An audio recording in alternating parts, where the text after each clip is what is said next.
Good evening and welcome back to the Endeleo Institute. This is By Any Greens Necessary. It's our farmers market show. I'm your host, Melvin Thompson, the executive director of the Endeleo Institute. Endeleo is the Swahili word for progress, growth, and development. We are, of course, the nonprofit arm of Trinity United Church of Christ. We're located at 400 West 95th Street in Washington Heights. That would be community number 73 if you're checking on your maps. We're wedged in between Roseland and Auburn Gresham. You might miss us if you drive too fast, so slow down. And we're just excited to be here. As usual, we're talking about our farmers market. We're talking about a number of different things. I want to get to those things, but I definitely want to show you that this is, and can I zoom in on that a little bit? Oh, two? Okay, boom. There we go right there. That's our farmers market that we do every Saturday from 8 a.m. to 1 p.m. on Saturdays at 467 West 95th Street or 95th and Normal if you're exacting, or if you're in an Uber or a Lyft or something like that. We're at the corner of 95th and Normal, 467 West 95th. We're out there from 8 a.m. to 1 p.m. and this past Saturday was by far our greatest number of attendees and patrons. I think 250 was the number I saw, but it was perfect San Diego type weather. That same weather is predicted on this Saturday, so please come out. I think we only have 5 markets left, and so we're really excited about everything that we have going on today. There's just a confluence of so many wonderful things going on along our corridor. We were talking in the green room about our exciting press conference today about what we're doing in and around the 95th Street station. You've heard me talk about it extensively, about the CTA renovation, the $300 million record transit agency renovation that is this close to being completed, and there's space around the station that we're looking at to possibly redevelop, and today we kind of consummated that and had an exciting press conference today to announce that our partnership with the Metropolitan Planning Council, CTA, the city, and just and various organizations. And so, stay tuned for more of that, because there's going to be a ton of community engagement and community planning around that whole initiative, which, by the way, is called a corridor development initiative. If you've heard me talk about what we're trying to do to revitalize the 95th Street corridor, then this corridor development initiative is actually a community engaged exercise where communities come together with developers and architects and planners to kind of look at feasibility of a given space and see what's possible.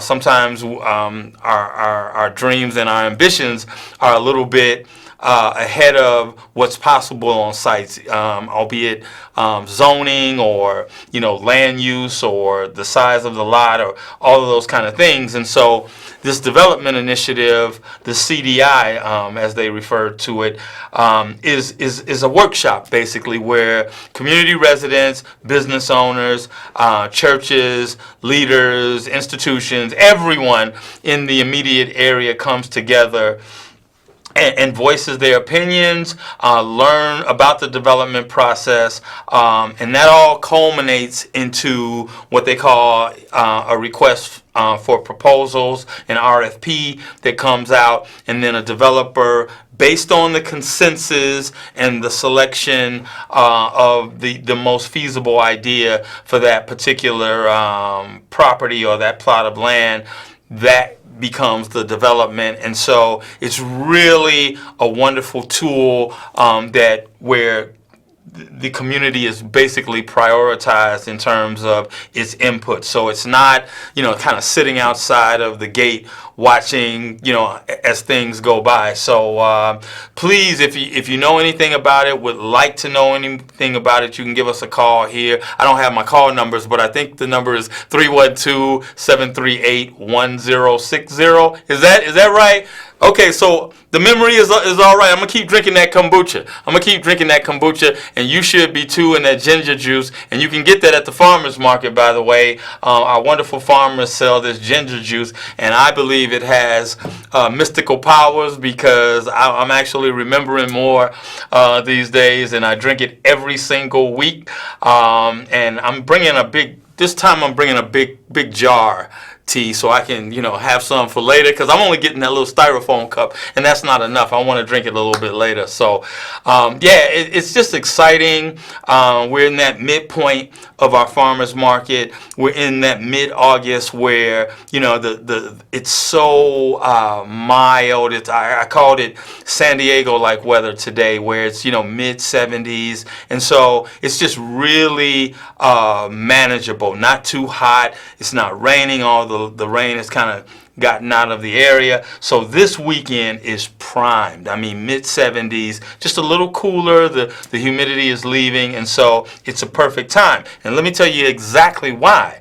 Because the church, Trinity United Church of Christ, is hosting its 10th annual, what we call Jazzapalooza. And what is Jazzapalooza, you might ask?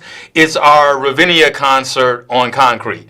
Rather than being sprawled out, in the northern suburbs on grass, we bring our picnics to the parking lot in the rear of Trinity at 400 West 95th Street.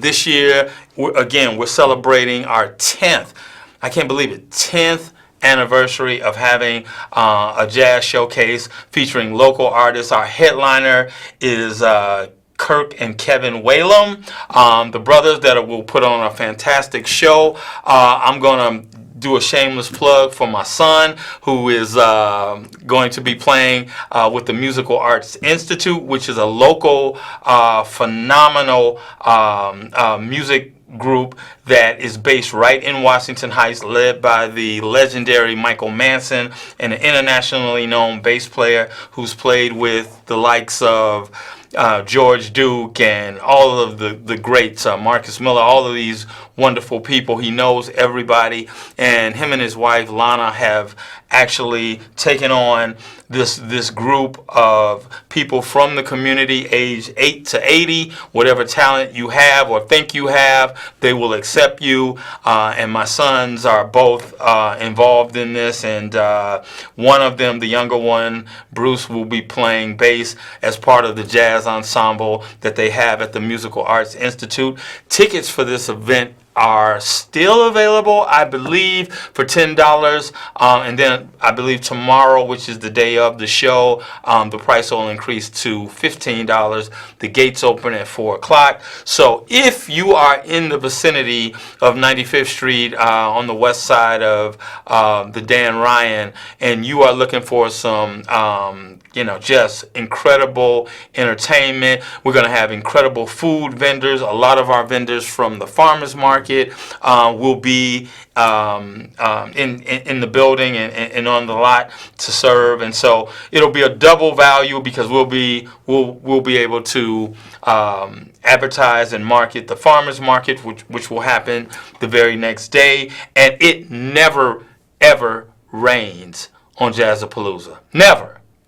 So I'm giving you a guarantee. So if you'd like to come out or you'd like to know more, you can go to our website, endeleoinstitute.org, or you can go to Trinity's website, or give us a call at 312-738-1060. So lots of stuff going on.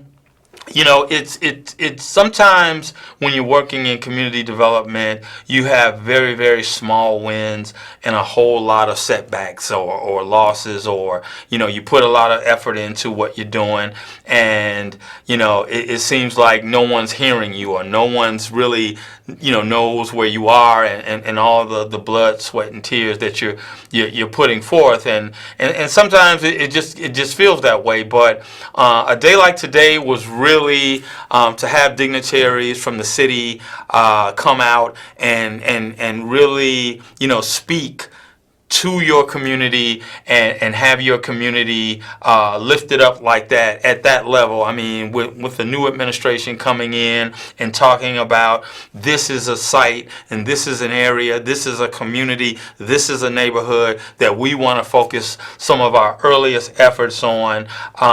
It's just amazing, and it just really goes to show what we've been saying all along Washington Heights and the 95th Street corridor. It is a viable community. Our alderman spoke very eloquently today when he said that this is one of the 8 median incomes, one of the highest top 8 median incomes in the city of Chicago. I know for a fact that we have the highest home ownership rate in the city of Chicago and Cook County, yet we have almost $200 million leaking out of our community where we're jumping in our cars and driving elsewhere for basic amenities. And that's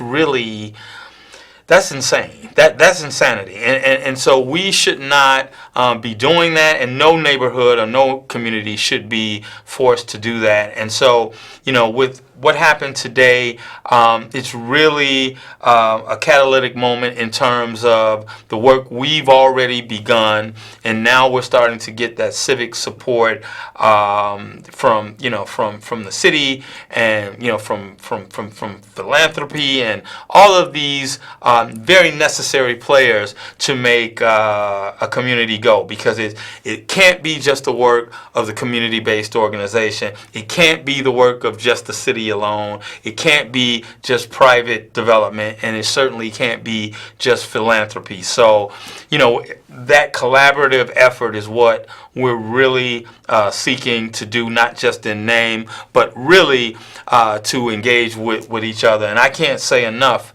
about the relationships that Endeleo has been able to build over the past several years, be it with the health and academic institutions that we partner with the city and Department of Planning, just planning agencies in general. There's a real cohesive effort that we're putting forth, and we're just excited about it. So,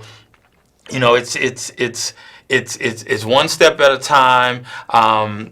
Obviously, we're the recipient of a planning grant to transform a cafe, transform a building into a cafe, and that's what we're hard at work doing. And I think that came to us basically because of the civic investment that is going on those 2 bookend corners that we're talking about at the corner of 95th and Halsted.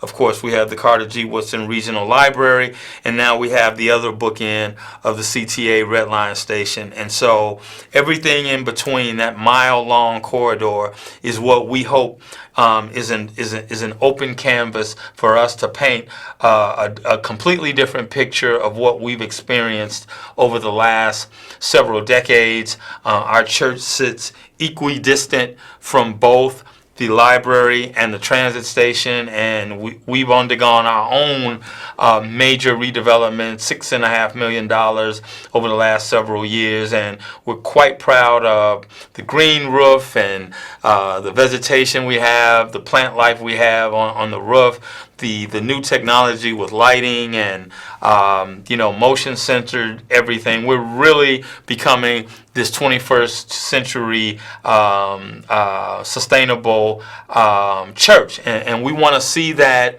replicated outside of the church to extend beyond the walls, so that our community residents are the beneficiaries of like-kinded developments. And so the cafe is certainly, we don't have a coffee shop in our community. Unbelievable, with all of the money that I've mentioned that leaks out. We don't have a single coffee shop. And so, that's the first order of business. But beyond just a cafe, we need meeting space. We need places where our communities can come together and talk and socialize and celebrate and just be to build that kind of social cohesion, build social capital, and just get to know each other once again. We've gotten away from that as a people, and I think this is the time where, we kind of circle the wagons and look back at our communities as assets, right? And not the deficits. Certainly there are things that we need in our community, but I think from an asset-based community development perspective, there is plenty to build upon. I mean, the citizens and the residents alone are enough because they have dreams and aspirations and ideas of what a successful community can look like. And today's press conference wasn't really attended. I think they put it together kind of last minute, so we didn't have a large impact a population of community residents. But believe me, when the workshops begin in October and November, we're going to have a large contingent of community residents voicing what they think should go adjacent to this station. And I mean, I can think of a thousand things. I think the most intriguing thing right now is the concept of a food hall. And I don't know, how much, how familiar you are with that, but I know that the Pullman neighborhood has kind of like a micro food hall, and that's a really great first step in getting those things on the south side, particularly the far south side. So I really applaud them. I have not been there yet. I understand there are probably 3 or 4 vendors that are inside of that space, and we really want to see that continue. So it's great that the Chicago Neighborhood Initiative out there is leading that, because we want to replicate that model. And because we have this very large space, I'd love to see that. If you're not familiar with food halls, there are a litany of them downtown that are popping up everywhere, and they're essentially halls that have multiple vendors. So you can have Chinese, you can have barbecue, you can have just about any number of vendors all under one roof. So you're not, tired of eating Asian food today. You can switch over and have fried chicken or some delicacy that you've never had. And it's just an amazing concept. And, obviously they're pretty popular because they're starting to just kind of crop up in various corners of downtown and the West Loop and all of those places. And in a designated food desert like we're in Washington Heights, that will be an amazing feat to have something like that, and then have vendors that are reflective of the predominantly African American community. I mean, that's a total win-win-win. So I'm probably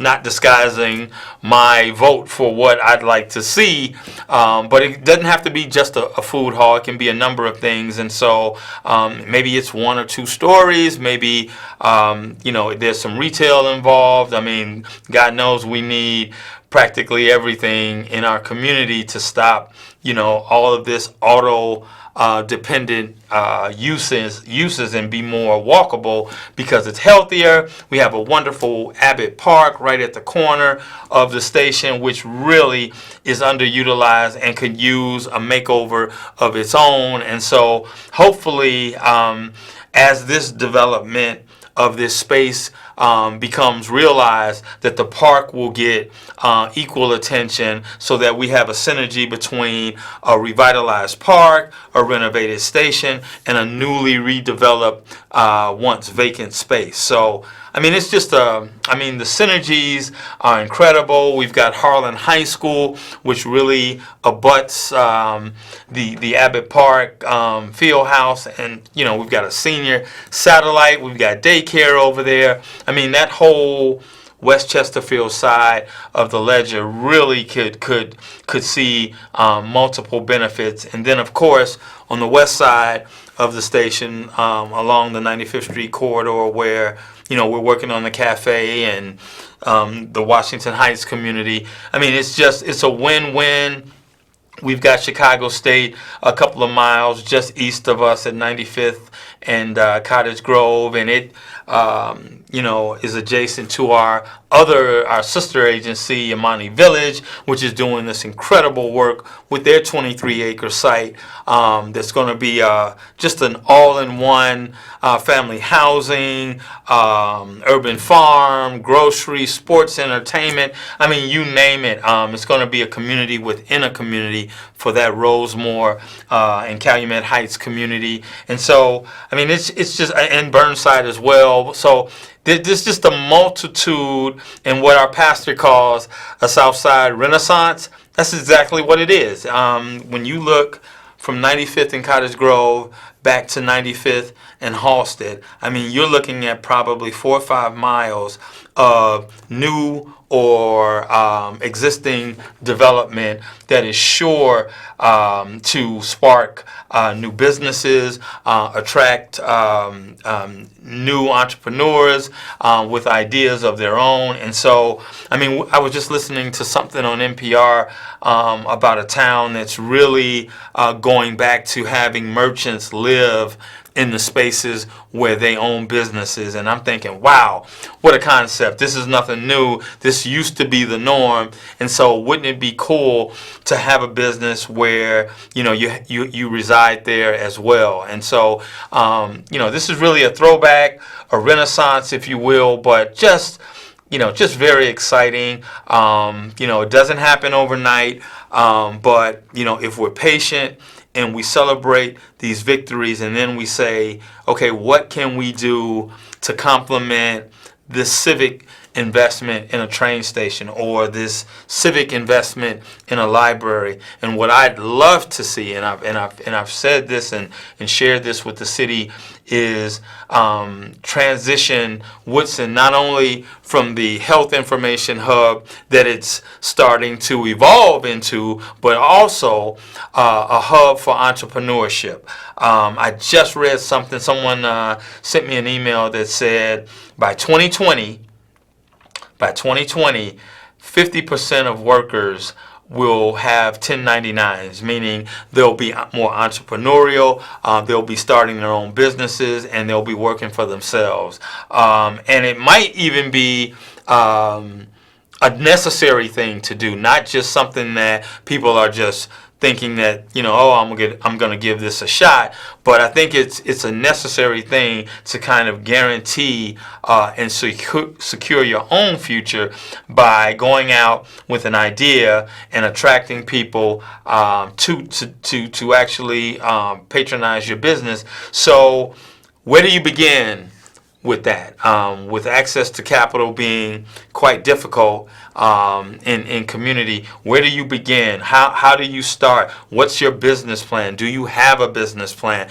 Is there expertise that could partner with an Endeleo and the Woodson Library and some of the small business development, community development centers to teach entrepreneurs the ABCs of how you get started? How do you incorporate? I had a young lady come in to find out the other day, how does she start a nonprofit? So we went on the state's website, boom, boom, boom, looked it up, and now she's well on her way. I think there's a nominal fee to actually do that. And so I think if we establish Woodson as an entrepreneurship hub, we can see at a much smaller level businesses start coming online along that corridor to start filling in some of those spaces. So it's a confluence of really good things sparked by investment in capital assets. And I mean, it doesn't get any better than that. If we don't take advantage of it, shame on us. And so I'm not going to let that happen personally. And so We've got a great group of people who have bought into the vision. So we are excited, and one day you will see a farmer's market, and the next day you will see a year-round space where healthy food and fruits are the norm. So love to see you tomorrow at our concert. Love to see you on Saturday at our farmer's market. I'm Melvin Thompson, and we'll see you next week. Take care.